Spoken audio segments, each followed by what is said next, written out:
Nossa, que comentário lindo. Você escreve: gratidão, porque há 25 anos atrás você passou pelas minhas mãos e por ser grave e eu te salvei. Evidente que eu não vou lembrar desse detalhe, mas eu fico muito feliz de ter feito coisas boas para você. É muito gratificante para um médico, sempre, em qualquer momento, você sentir que você fez o bem para as pessoas e você, com a ajuda divina, conseguiu curar ou resolver um problema que naturalmente não seria possível, mas com o meu conhecimento e com a ajuda de Deus, eu consegui resolver. Fico muito feliz em ver você grata por algo que eu fiz com certeza de uma maneira muito natural e espontânea, porque é assim a vida do médico. A gente faz as coisas com o máximo carinho, com a máxima atenção e quer que dê certo. Bem, Vance, para quem não sabe, é um remédio muito atual para melhorar a concentração das pessoas na sua atividade profissional ou alguma outra atividade. A pessoa tem uma concentração maior. Eu falo muito isso. Eu mesmo uso quando eu vou para congresso fora do Brasil, que tem um fuso horário, que quando eu levanto de manhã são 6:30 da manhã lá e aqui 2:30 da madrugada. Quando eu chego no congresso 8 horas da manhã igual a 4, eu fico morrendo de sono. Aí eu tenho que tomar alguma coisa para ficar ligado, para não perder a chance. Mas só tomo em condições excepcionais, sempre, só excepcional. Agora, de rotina tomar, se atrapalha a gravidez, eu acredito que seja uma medicação categoria C. Eu não sei de cor, mas pelo padrão de medicamento, categoria C. Não é D. D é totalmente proibidíssimo tomar na gravidez. C, se for necessário, pode tomar. Não é uma recomendação que eu daria, mas eu teria que ver. Portanto, antes de transferir o embrião euploide, faça uma investigação completa, não deixe nada para depois, não exclua nada, porque o arrependimento é um dos piores sentimentos que uma pessoa pode ter. Imagine você tendo aquele único embrião euploide, não implantou, e aí você vai observar que poderia ter feito um exame a mais. O embrião euploide, ele é muito valorizado e é de muito valor. Não foi fácil chegar a esse ponto.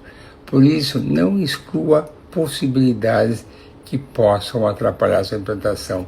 Alguns falam, tem o embrião euploide e o resto não precisa. Precisa sim. Investigue tudo antes da transferência embrionária do seu embrião euploide. O exame ERA eu considero totalmente obsoleto, não se faz mais, acho que ninguém mais pede exame ERA. Teve um ápice há alguns anos atrás, e não só eu, como muitos médicos achavam que era um exame que não tinha nenhum sentido.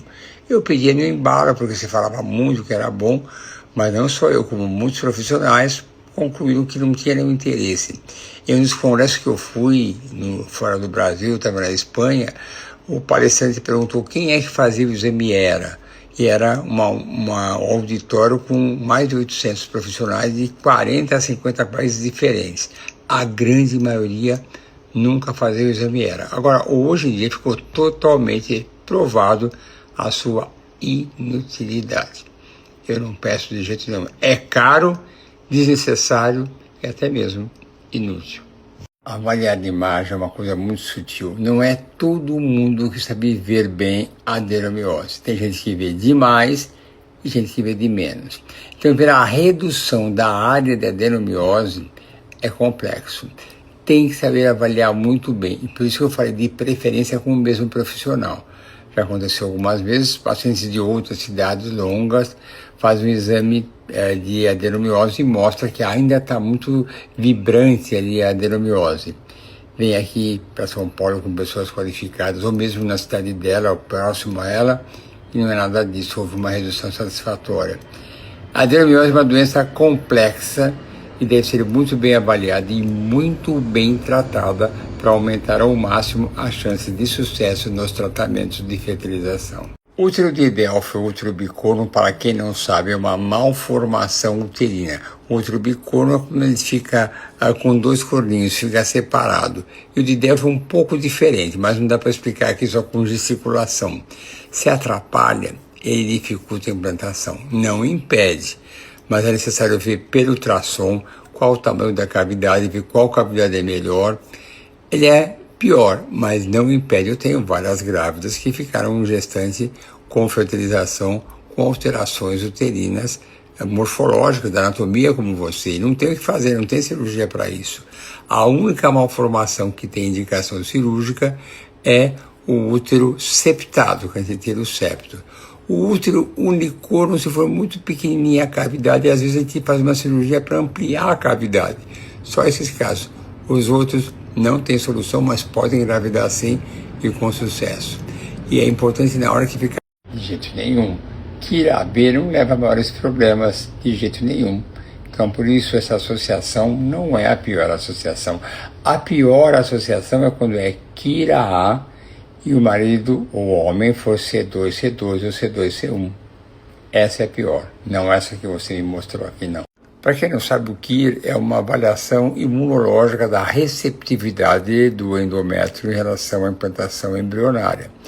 E existem algumas diferenças entre os padrões apresentados do KIR-A, KIR-B, KIR-BB, HLA-C, C1, C1, C2, C2, C1, C2, mas está bem explicadinho lá no site do IPJ que eu escrevi esse texto explicando em detalhes como funciona o KIR, essa alteração imunológica. Tem 2 vezes explicado, só sobre ele também no e-book, num capítulo que eu botei tratamentos imunológicos da reprodução assistida. Vai lá, está super bem explicadinho todas as possibilidades de alterações imunológicas que atrapalham a implantação embrionária. Sim, eu acho que vale a pena. Para quem não sabe o que é EmbryoGlue, é um meio de cultura que se aplica ao embrião no momento da transferência embrionária. O embrião entra pelo catéter para o interior do útero junto com o meio de cultura. E o EmbryoGlue é um novo meio de cultura que tem uma espécie, não é uma cola, mas ele é mais denso e pode ajudar a aderência do embrião ao endométrio. No começo eu achava que não era tudo isso, mas tem demonstrado taxas de sucesso muito boas, então eu tenho sim recomendado o uso do EmbryoGlue na rotina. Sempre que possível, use EmbryoGlue. Eu acredito no EmbryoGlue. Sim, eu acho que vale a pena. Para quem não sabe o que é EmbryoGlue, é um meio de cultura que se aplica ao embrião no momento da transferência embrionária. O embrião entra pelo catéter para o interior do útero junto com o meio de cultura. E o EmbryoGlue é um novo meio de cultura que tem uma espécie, não é uma cola, mas ele é mais denso e pode ajudar a aderência do embrião ao endométrio. No começo eu achava que não era tudo isso, mas tem demonstrado taxas de sucesso muito boas, então eu tenho sim recomendado o uso do EmbryoGlue na rotina. Sempre que possível, use EmbryoGlue. Eu acredito no EmbryoGlue. Nossa, que pergunta de altíssimo nível. Essa é realmente de altíssimo nível. Você me pergunta qual a melhor conduta para uma mulher com baixa reserva ovariana: PRP, PRGF, exomas ou peptídeos. PRP e PRGF é praticamente a mesma coisa. PRP é plasma rico em plaquetas, PRGF é plasma rico em growing factors. É a mesma coisa praticamente. Exoma, eu não tenho nenhum conhecimento como funciona. E os peptídeos, que eu comentei agora há pouco, tem uma grande promessa que deve ajudar bastante. Eu não sei como é feita essa infusão e quais são os peptídeos que serão infundidos em você. Existem peptídeos específicos para melhorar a qualidade dos ovos. Se for um desses peptídeos, eu acho excelente. O PRP e o PRGF nós já conhecemos. Excelente pergunta. Gostei demais, uma dúvida muito pertinente. Seu marido tem 66 anos, tem um cariote normal, tem filhos porque ele é vasectomizado. E você tem 43 anos, mas você vai usar óvulo de uma doadora que com certeza ela tem todos os seus exames normais, cariotipo normal, ela é uma doadora jovem, então nesse caso não é uma recomendação fazer a biópsia embrionária, porque o risco é muito pequeno. Alguns podem pensar, mas a idade mais avançada do marido e do homem. O homem com idade mais avançada tem alguns detalhes, mas não tem nenhuma relação com o número de cromossomos, que é o que se investiga no PGTA. Então, o homem, mesmo com uma idade mais avançada, ele não é causador da síndrome de Down, heteroespacial, não. Então, nesse caso, é a ideia de não é recomendado. Hormônio antimileriano de 0,05 simplesmente significa que a sua reserva ovariana é baixíssima e a sua menopausa não vai tardar. Mas é impossível você engravidar naturalmente? Não, pode acontecer. Mas a sua menopausa não vai demorar, você pode ficar sem nenhum óvulo. Por fertilização, embora difícil, porque você vai produzir muito poucos óvulos. Vai ter 2 óvulos no máximo, 3. A chance é pequena, mas existe uma chance. Sempre existe uma chance. Se você não tentar, como é que vai ser?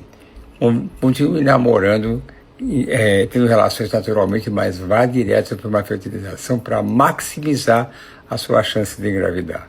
Esse é o medo comum de todos os pacientes, das mulheres e dos homens, de trocar os espermatozoides, trocar os óvulos e for colocado dentro do útero um embrião que não pertence à origem genética do marido ou da mulher. Eu vou te tranquilizar e dizer que isso é impossível de acontecer da maneira que nós fazemos. Cada etapa tem o duplo cheque ou o triplo cheque. Uma enfermeira olha, outra confere mais uma vez. Todas as etapas são triplamente conferidas. Então, isso não vai acontecer. Então, pode ficar tranquila que nós somos assim e tenho até uma grande certeza que quase todas são assim, porque seria uma tragédia se isso puder acontecer. Vou lhe tranquilizar que esse tipo de troca não acontece. Tenha certeza disso. Fui buscar essa pergunta que estava mais adiante para ficar próximo dessa. Se é necessário operar, normalmente nós não operamos nem mesmo antes da coleta de óvulos. Mas isso é uma estratégia que eu vou colocar essa semana ou a próxima, que não é a cirurgia e não é o tratamento clínico, é a escleroterapia. É muito pouco usado aqui no Brasil, mas fora do Brasil, na Europa, é feito com alguma frequência e eu gosto disso. Poucos médicos fazem, que ao invés de operar, você aspira aquele líquido achocolatado dentro do endometrioma, que é um líquido parece um chocolate, injeta o álcool puro, o álcool absoluto dentro do endometrioma, deixa uns 8 minutos e aquele cisto murcha com uma chance de cura de 60% ou mais sem a necessidade de cirurgia. Eu vou colocar isso de um caso que eu fiz um vídeo sobre isso. E é extremamente interessante, mas eu associo muitas vezes. Endometrioma não tem necessidade de ser operado antes da transferência embrionária. Lembra aqui que endometrioma é a endometriose do ovário, que forma aqueles cistos, é uma doença inflamatória e a própria inflamação pode dificultar a implantação embrionária. Eu, particularmente, não acho necessário operar, mas eu acho prudente fazer um bloqueio hormonal de uns 2 meses ou 3 para amenizar essa inflamação na região do útero. Muitos podem falar que não precisa, mas eu gosto de fazer esse bloqueio.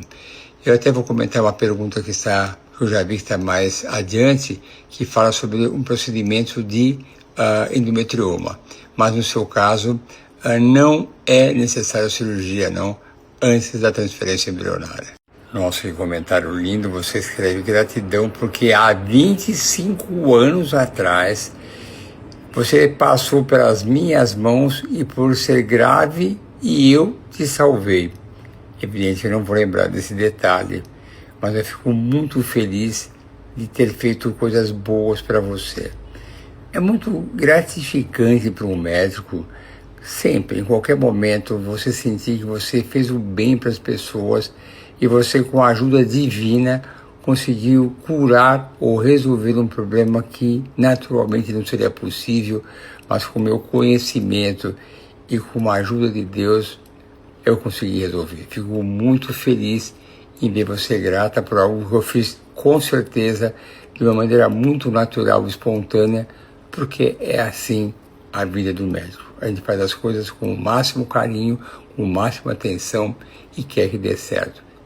Duodeno é outro tema extremamente complexo. Duodeno não é para todo mundo. Já teve um tempo, há 2, 3 anos atrás, que era a moda. Duodeno. Hoje já observa-se que não tem as vantagens que se falava. É uma boa indicação. E já se observou que ele é mais caro, muitas vezes sai o tratamento final mais longo e não tem resultados melhores. Eu faço do Ostim e vou lhe contar como é que eu indico e quando eu indico. Pacientes como você que fazem a primeira estimulação normal, na primeira fase do ciclo, tem 3 óvulos só. Aí restaram no seu ovário mais 5, 6 folículos. É uma boa ideia fazer do Ostim. E a gente usa muito para pacientes que moram em outros estados ou têm câncer, não pode esperar para começar a quimioterapia. Tem um de outro país, a gente faz ainda nessas condições. Eu fiz recentemente um caso de uma... Não precisa ficar em repouso, até pior, depois de algum tempo, ficar na cama deitada. Isso não vai, de jeito nenhum, melhorar o resultado. Isso já é uma constatação mundial. E nessa pergunta anterior, você me quer saber se pode viajar de carro. Depende da distância, o tempo de viagem, a qualidade da estrada. De um modo geral, se for até 1 hora, 1h30, uma estrada boa, pode viajar. Mas, se for ao contrário, fique aqui em São Paulo, no caso, ficar num flat ou num hotel, naquela noite, e no dia seguinte você viaja, pode ser um pouco mais tranquilo. Mas não vejo problema nenhum se a viagem não ultrapassar esse tempo, for uma boa estrada, não for um momento de congestionamento, porque isso desgasta muito emocionalmente a paciente, não é muito bom. Agora, ficar em repouso depois não há nenhuma necessidade. Você não pode fazer academia, musculação, corrida, mas uma vida natural, uma vida de escritório, uma vida de... Existem várias novidades em andamento que podem melhorar a qualidade dos ovos, mas por enquanto nenhuma está totalmente disponível. Não totalmente disponível é a rapamicina, que eu escrevi um capítulo sobre isso no meu livro e tem no meu site também, falando sobre a rapamicina. Aliás, é um site paralelo que tem o nome de Rejuvário, de rejuvenescimento do ovário. Nesse site, que corresponde ao livro que eu escrevi, que é Ame Seus Ovários, eu falo sobre a rapamicina, mas saíram depois desse livro algumas publicações que mostram que pode melhorar os resultados o uso da rapamicina, mas ainda está em estudo. A segunda possibilidade são os peptídeos, que não tem para vender no Brasil. Nos sites tem para vender lá nos Estados Unidos, mas isso está para chegar, mas ainda não está oficial. Rapamicina está já esboçando. De forma alguma, não é uma rotina usar o AS em toda a gestação ou toda a transferência embrionária. Mas eu particularmente uso muito o AS associado no preparo do endométrio para a transferência embrionária, por uma razão muito objetiva. Ele é um antiplaquetário, ele é um anticoagulante, ele tende a melhorar a vascularização do endométrio e pode melhorar a implantação embrionária. Mas tem algumas situações que eu uso de rotina, como por exemplo trombofilias. Eu uso isolado ou muitas vezes associado à enoxaparina, eu uso os dois.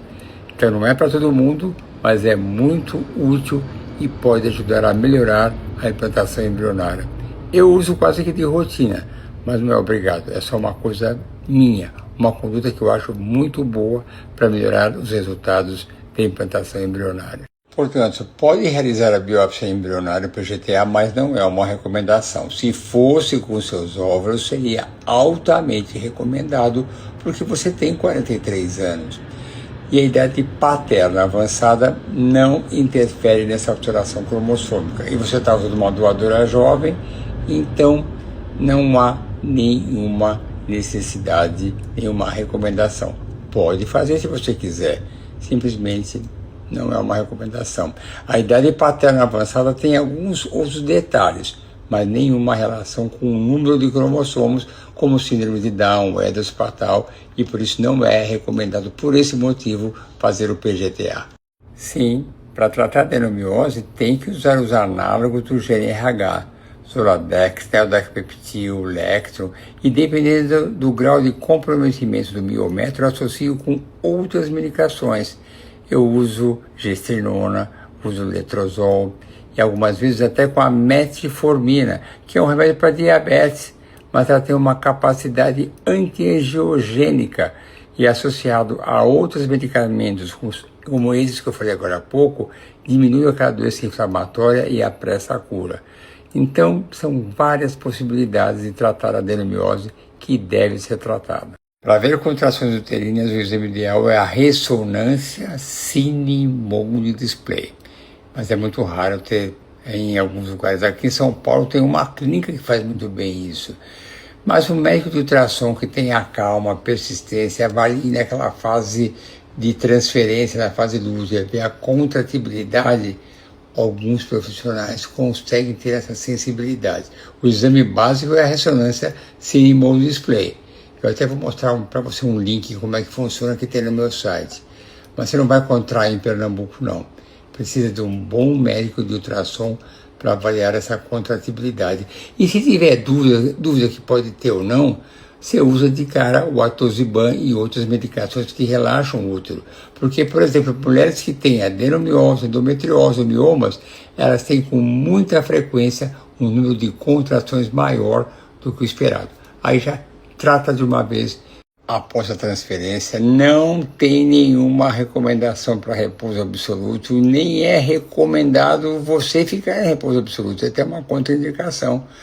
Como comentei agora há pouco, fica deitadinha um pouquinho, aquele dia fica mais quietinha. Eu faço, no meu caso, as transferências após o almoço, 2h30 da tarde, só aquele fim de tarde fica mais quietinha em casa, e dia seguinte, vida normal. Portanto, não é recomendado, nem é necessário ficar em repouso, muito menos muitos dias, que é até pior. Ficar muito tempo em repouso, já tem algumas publicações que quando exagera para alguns dias, o resultado é pior. No Rio, eu indico 2 profissionais, o Isaac, da clínica Primórdia, e o Roberto Antunes, da Fertiprax. São excelentes. Mas se você procura o melhor do Brasil, o melhor do mundo, o melhor da galáxia, você está falando aqui com ele, tá bom? Tô brincando, tá? Um beijo para você, muita fé e tudo vai dar certo.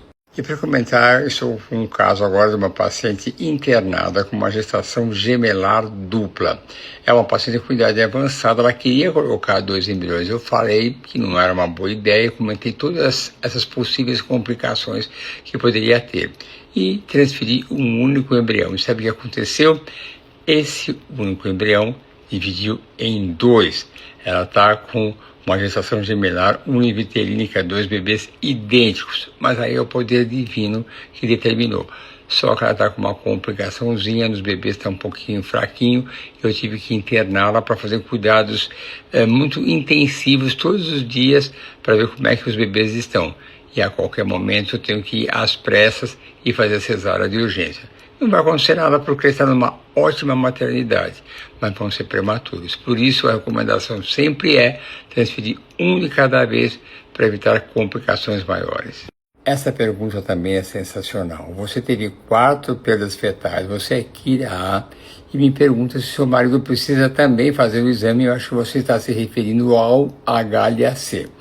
Claro, se ele for HLA-C C1, não implicaria em nada, mas a experiência me mostra que quando uma mulher é Kira A, independente do marido fazer o exame HLA-C, faça todo o protocolo de quem é Kira A, porque o Kira A já mostra você ter um fator inibitório importante das células NK, que são importantes para a implantação embrionária. Então, eu não acho que ele precisa fazer o exame, mas eu acho que você precisa de um tratamento específico por esse motivo. E não deixe de pesquisar outros fatores imunológicos, como as citocinas e também fator imunológico do endométrio.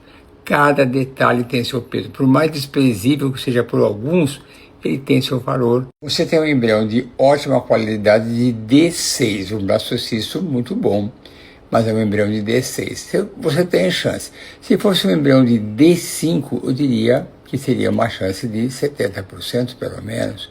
De D6 já cai um pouco para 60%, 58%, mas tem a sua chance muito boa. Agora pense melhor, como já comentei hoje aqui. Não seria melhor você fazer uma nova estimulação para ter mais embriões, pensando no seu planejamento familiar, não ter só um filho, ou se você quiser ter mais filhos no futuro, o tempo está passando e vai piorar? Então, eu não sei se você já tem um filho, não sei, mas se você pensa em ter mais filhos, a minha primeira recomendação seria fazer mais uma estimulação para ter mais embriões. Mas um embrião de D6 muito bonitinho, você tem uma ótima chance, tá bom?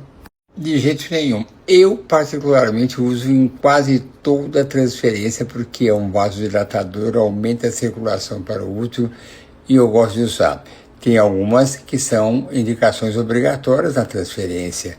Por exemplo, pacientes que têm alguma trombofilia, se for leve, pode ser uma grande ajuda e muitas vezes eu associo o AS com a inoxaparina.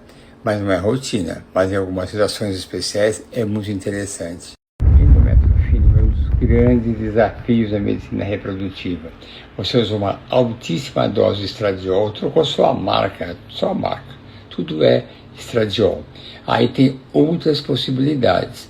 Você pode trocar a via do estradiol, associar com sildenafil, tadalafil, fazer o PRP, que é o plasma rico em plaquetas, usar fatores estimulantes de granulócitos, que é o filgrastim, usar hormônio de crescimento, pode ajudar também, fazer uma estimulação ovariana também discreta para crescer, tudo isso pode melhorar.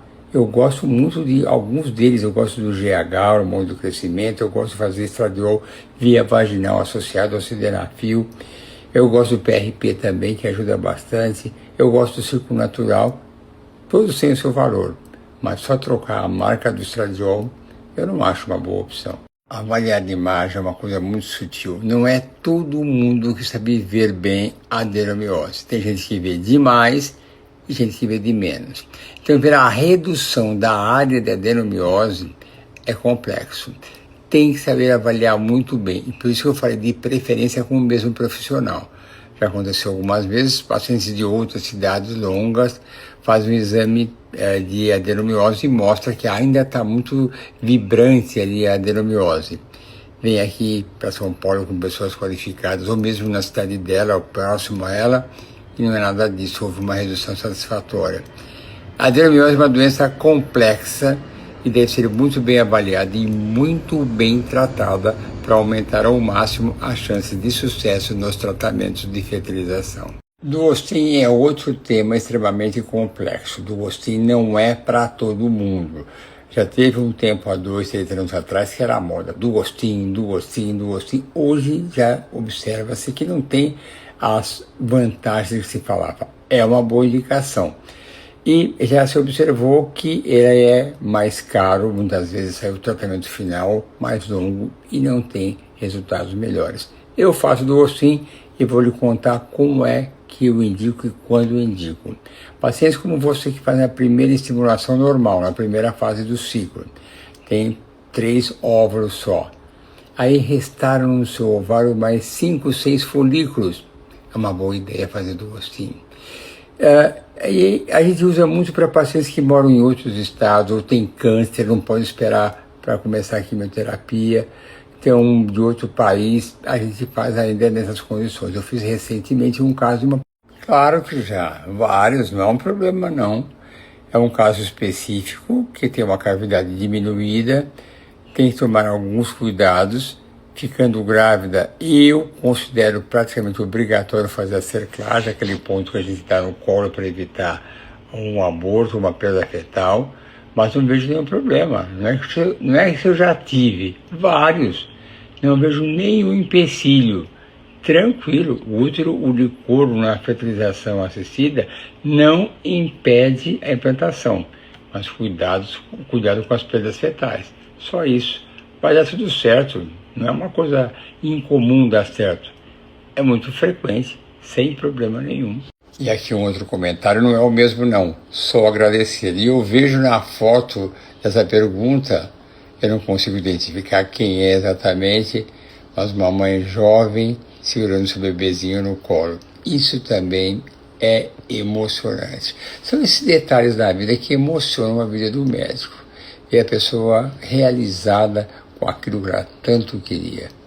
Fiquei muito feliz, não me agradeça, porque com certeza foi só o meu instinto profissional que fez tudo com carinho para que tudo desse certo. Para quem não sabe, o KIR é uma avaliação imunológica da receptividade do endométrio em relação à implantação embrionária. E existem algumas diferenças entre os padrões apresentados do KIR-A, KIR-AB, KIR-BB, HLA-C, C1, C1, C2, C2, C1, C2, mas está bem explicadinho lá no site do IPJ que eu escrevi esse texto explicando em detalhes como funciona o KIR, essa alteração imunológica. Tem 2 vezes explicado, só sobre ele também no e-book, num capítulo que eu botei tratamentos imunológicos da reprodução assistida. Vai lá, está super bem explicadinho todas as possibilidades de alterações imunológicas que atrapalham a implantação embrionária. Essa paciente que fez o ossinho comigo recentemente, ela tinha uma característica que ela estava se mudando para o Canadá. Tínhamos que fazer aquilo naquele mês, mas tinha uma indicação também, porque eu coletei 4 óvulos na primeira estimulação e tinha ainda 6 folículos ou mais que restaram no ovário porque eram muito pequenininhos. Na primeira fase, ela não teve nenhum blastocisto euploide. Na segunda, teve 6 óvulos e teve o seu embrião, um blastocisto maravilhoso. Então, tem que ser bem indicada, não é para todo mundo, como eu falei para você agora há pouco. E se você tiver um número de folículos que permaneceram no ovário após a primeira coleta menor que o número de óvulos coletados, não é uma boa ideia, porque você vai ter uma estimulação que sempre é mais longa, mais cara, mais injeções e teve um número menor de óvulos. Então, nesse caso, você espera ver a menstruação e reinicia. E eu vou aproveitar aqui e mais uma vez vou colocar um e-book que eu só falo de malformação uterina. Ficou muito bom esse e-book, eu adorei. Eu tenho poucas oportunidades de mostrar para as pessoas esse e-book porque são raras malformações uterinas. Mas particularmente ele está excelente, as ilustrações estão ótimas. Eu vou colocar aqui o link para quem tem um útero de Delfo, bicorno ou qualquer outra alteração. Está escrito direitinho como é cada uma dessas malformações. Excelente pergunta. Você tem uma adenomiose difusa, me pergunta se Zoladex é suficiente, você tem endometrioma também. Depende muito. Se é difuso, é comprometer mais do que 50%, chegando a 70% da musculatura uterina, às vezes não dá 3 meses. Então é importante que depois desses 3 meses, você repita o exame de imagem no mesmo lugar, com o mesmo profissional, para lhe ver a avaliação se houve uma redução da adenomiose. E aí muitas vezes eu associo nessas situações com outras medicações, Zoladex, eu ponho junto gestrinona, letrozol e outras coisas mais que podem ajudar. Porque nem sempre o Zoladex dá conta, mas o mais importante é você repetir o exame de imagem para ver se houve uma redução satisfatória. Mas vou avisar, a adenomiose não desaparece totalmente não, precisa ser avaliada o volume uterino e os microcistos que tem. Você quer saber qual é o meu protocolo do KIR-A quando tem essa alteração imunológica da mulher que pode dificultar a implantação? Existem alguns protocolos, alguns mais habituais. Eu não posso aqui no Instagram dar receita, porque do ponto de vista ético isso é uma coisa proibida. Eu tenho meu protocolo, que é conhecido até, porque na verdade eu comento publicamente no meio médico. Existem outros protocolos também, mas o certo é você conversar com o seu médico, que com certeza ele sabe qual é o protocolo ideal para o KIR-A. Interessante que há 2 anos atrás nós publicamos um trabalho que foi mostrado no Congresso de Santa Catarina, Congresso Brasileiro, que mostrava quais as vantagens desse protocolo com ótimos resultados. E coincidentemente na Itália foi publicado um outro trabalho idêntico ao nosso, mostrando os mesmos resultados de excelência. Converse com o seu médico, ele vai saber qual é o melhor protocolo para você. Para que as pessoas entendam bem, Embryoscope é uma marca de incubadora que é o Time Lapse. Essas incubadoras que têm o nome genérico de Time Lapse, eles vão fotografando o desenvolvimento do embrião a cada 10 segundos, por aí 15 segundos. E aí vai se avaliando a evolução do embrião através de uma câmera de vídeo que fica focando e fazendo um vídeo daquela evolução. Com essa evolução, você consegue chegar a algumas conclusões quanto à qualidade do embrião, além de ter o benefício de não ficar tirando para examinar e recolocando, tirando e colocando outra vez, como são as incubadoras tradicionais. Eu acredito que o embrioscópio, que é uma marca de time-lapse, representa uma grande ajuda e pode beneficiar porque leva a possibilidade de usar a inteligência artificial que vai definir qual o melhor embrião de acordo. Útero de Delphi, útero bicorno, para quem não sabe, é uma malformação uterina. O útero bicorno é quando ele fica com dois corninhos, fica separado. E o de Delphi é um pouco diferente, mas não dá para explicar aqui só com gesticulação. Se atrapalha, ele dificulta a implantação. Não impede, mas é necessário ver pelo ultrassom qual o tamanho da cavidade, ver qual cavidade é melhor.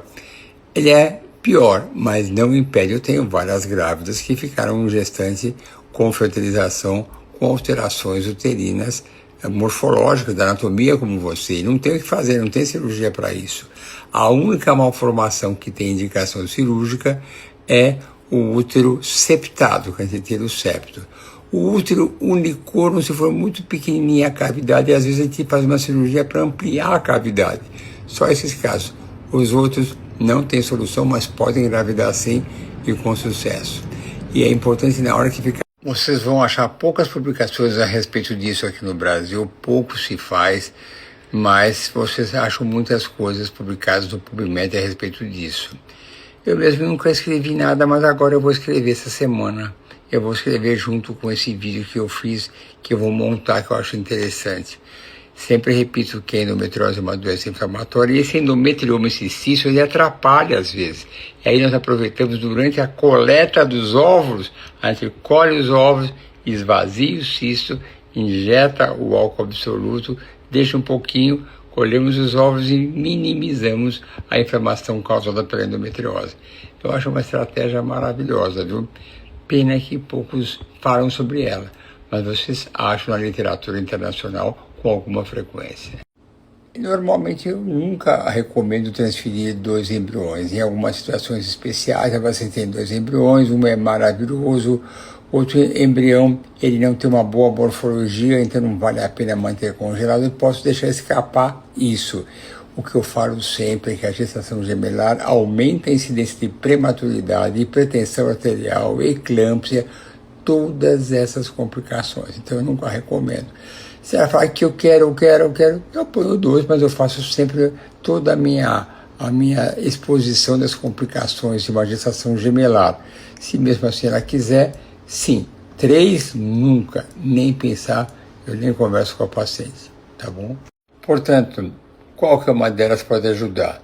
Peptídeos, os que eu conheço, tem aqueles específicos que têm a sua denominação que podem ajudar. Se você está no Brasil, eu não sei se você é do Brasil, porque eu vejo pela sua foto que é uma região fora do Brasil. Mas nos Estados Unidos é possível. Lá tem para vender via internet, mas ainda não está aprovado para esse uso de recuperar a reserva ovariana. Aliás, nem o PRP e o PRGF também estão. É feito algumas vezes por fora, mas com boas intenções. Mal não faz, mas pode ajudar. Mas os peptídeos representam uma grande promessa. Se tiver essa facilidade, vai de peptídeo. Essa é uma outra pergunta extremamente importante. Você tem 41 anos, tem uma reserva ovariana razoável, produziu óvulos, embriões, teve um blastocisto, fez a biópsia e é aneuploide. E você quer saber agora o que fazer na próxima tentativa para tudo dar certo. Existem vários detalhes que podem melhorar, existem vários protocolos específicos para mulheres com idade mais avançada, onde você procura estimular as mitocôndrias, mudar alguns detalhes. Isso o médico deve saber.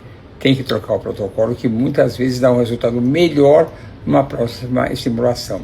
E também suplementos que devem ser iniciados 1 mês e meio ou 2 antes da estimulação, que também vão estimular as mitocôndrias e outros detalhes e podem melhorar a qualidade do óvulo.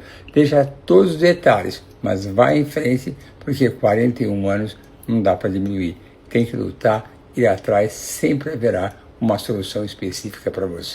Todo preparo uterino para pacientes que tiveram câncer de mama, estão em tratamento, merece um cuidado especial. E sempre, nesse caso, eu faço um contato com o mastologista para me dizer quais são as minhas limitações, aquilo que eu posso e não posso fazer para não causar nenhum mal maior para o paciente. Normalmente eu uso muito letrozol para dar uma pequena estimuladinha, dou baixas doses de hormônio, mas você está fazendo hormonoterapia, e aí eu não sei qual que é. Mas de qualquer maneira tem que ter uma sintonia perfeita com o oncologista ou mastologista para ver o que eu posso fazer, o que eu não posso, nesse caso, qual hormônio você está fazendo, se está com um bloqueio. Se você estiver com aquele bloqueio de hormonoterapia, que é o Zoladex ou Lex, um desses, não tem problema nenhum. Se for esse hormonoterapia, é só você dar estradiol, baixa dosagem e só, tranquilo, e pedir autorização. Um dos grandes desafios da medicina reprodutiva. Você usou uma altíssima dose de estradiol, trocou só a marca, tudo é estradiol. Aí tem outras possibilidades. Você pode trocar a via do estradiol, associar com sildenafil, tadalafil, fazer o PRP, que é o plasma rico em plaquetas, usar fatores estimulantes de granulócitos, que é o filgrastim, usar hormônio de crescimento, pode ajudar também, fazer uma estimulação ovariana também discreta para crescer, tudo isso pode melhorar. Eu gosto muito de alguns deles, eu gosto do GH, hormônio do crescimento, eu gosto de fazer estradiol via vaginal associado ao sildenafil, eu gosto do PRP também, que ajuda bastante, eu gosto do círculo natural, todos têm o seu valor, mas só trocar a marca do estradiol eu não acho uma boa opção. Fui buscar essa pergunta que estava mais adiante para ficar próximo dessa. Se é necessário operar, normalmente nós não operamos nem mesmo antes da coleta de óvulos. Mas isso é uma estratégia que eu vou colocar essa semana ou a próxima, que não é a cirurgia e não é o tratamento clínico, é a escleroterapia. É muito pouco usado aqui no Brasil, mas fora do Brasil, na Europa, é feito com alguma frequência e eu gosto disso. Poucos médicos fazem, que ao invés de operar, você aspira aquele líquido achocolatado dentro do endometrioma, que é um líquido, parece um chocolate, injeta o álcool puro, o álcool absoluto dentro do endometrioma, deixa uns 8 minutos e aquele cisto murcha com uma chance de cura de 60% ou mais sem a necessidade de cirurgia. Eu vou colocar isso de um caso que eu fiz um vídeo sobre isso. E é extremamente interessante, mas eu associo muitas vezes importantíssimo. Todos os detalhes são importantes em um tratamento de reprodução assistida. O médico é importante, a enfermagem que acolhe a paciente, as explicações, a estrutura física da clínica é importantíssimo, o laboratório, o embriologista, todos os detalhes são fundamentais. O sucesso do tratamento de reprodução assistida é alcançado no conjunto de todos esses detalhes. Não é uma questão de sorte, dar errado, dar certo, é uma questão de técnica, tecnologia, acolhimento e muita fé também. Todos os detalhes são fundamentais. Pergunta interessante. Se existe algo para fazer para não se sofrer tanto assim com os efeitos colaterais dos hormônios da FIV? Não tem. Agora é muito interessante. Tem pacientes que sofrem mais, que incham mais, que ficam mais irritadas, outras nem tanto. Às vezes a gente muda a medicação e não é tanto efeito colateral assim, mas não dá para prever. Algumas coisas podem minimizar, fazer drenagem linfática, fazer um tipo de alongamento. Isso pode ajudar a minimizar os efeitos colaterais, mas medicamentos diferentes dão efeitos colaterais diferentes. Pode ser que numa próxima tentativa, se for o seu caso, mudando a medicação, pode dar menos efeitos colaterais. Assim eu espero. Você tem um embrião euploide de boa qualidade, um embrião 4AB. O primeiro comentário que eu faço é que você tem que avaliar qual o seu planejamento familiar, caso você não tenha filhos. Você tem um único embrião euploide. Será que não seria melhor fazer uma nova estimulação e tentar ter mais embriões para um planejamento futuro, se você quiser ter mais filhos? Filho único, eu sempre acho que não é uma ótima opção. Mas o que fazer? Vários exames. Eu sempre investigo todas as possibilidades de falha de implantação. O endométrio, ver se tem alguma alteração na sua receptividade, adenomiose, trombofilia, endometriose, endometrite. Tem tantos detalhes para serem investigados, você deve fazer todos. Eu não vou falar todas as possibilidades aqui, porque são muitos. Mas se você entrar aqui no site do IPJ, eu vou até colocar um e-book para você, onde eu falo esses detalhes, para você investigar tudo o que for possível para ter a chance máxima de dar certo. E aqui um outro comentário, não é o mesmo não, só agradecer. E eu vejo na foto dessa pergunta, eu não consigo identificar quem é exatamente, mas uma mãe jovem segurando seu bebezinho no colo. Isso também é emocionante. São esses detalhes da vida que emocionam a vida do médico. Ver a pessoa realizada com aquilo que ela tanto queria. Fiquei muito feliz, não me agradeça, porque com certeza foi só meu instinto profissional que fez tudo com carinho para que tudo desse certo. Não, uma trompa enovelada, espessada, dilatada, deve ter líquido dentro, a hidrotubagem não vai resolver. E pelo contrário, se ela está dilatada e tiver líquido dentro, é um líquido inflamado e vai jogar para o interior da pelvis. Não vai resolver. Aqui você tem que tomar algumas decisões. Vai para a fertilização in vitro de uma vez, analisa bem essas tubas e ver o que vai fazer com elas. Então, eu não acho a hidrotubagem uma coisa boa. Eu não vou te recomendar isso. Tem médicos que gostam, mas não vai resolver. Se esse exame estiver correto, é tudo isso mesmo, dilatada, ectasiada, enovelada, não vai resolver. Eu não recomendo. Essa pergunta é muito comum. Em congressos sempre tem essa aula. Por que embriões euploides não implantam? Porque muitas vezes o problema está no útero e é por isso que todos os exames devem ser feitos. Você tem que avaliar se você não tem adenomiose, endometriose, se você não tem uma endometrite, se você não tem um problema imunológico qualquer que impeça a implantação, se você não tem trombofilia, tudo isso deve ser visto.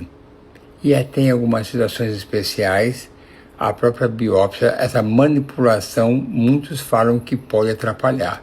Já foi discutido isso num congresso ano passado, pelo Tiamodome.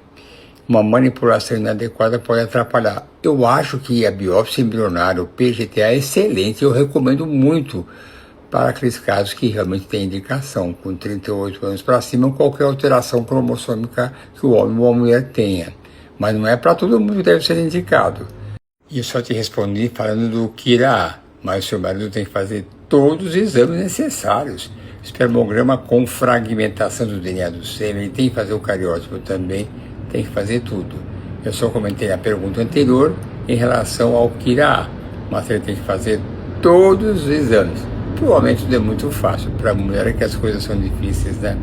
É assim a vida. Essa pergunta é muito comum. Em congressos sempre tem essa aula. Por que embriões euploides não implantam? Porque muitas vezes o problema está no útero e é por isso que todos os exames devem ser feitos. Você tem que avaliar se você não tem adenomiose, endometriose, se você não tem uma endometrite, se você não tem um problema imunológico qualquer que impeça a implantação, se você não tem trombofilia, tudo isso deve ser visto. E até em algumas situações especiais, a própria biópsia, essa manipulação, muitos falam que pode atrapalhar. Já foi discutido isso num congresso ano passado, pelo Tiamodome. Uma manipulação inadequada pode atrapalhar. Eu acho que a biópsia embrionária, o PGTA, é excelente, eu recomendo muito para aqueles casos que realmente têm indicação, com 38 anos para cima, qualquer alteração cromossômica que o homem ou a mulher tenha. Mas não é para todo mundo que deve ser indicado.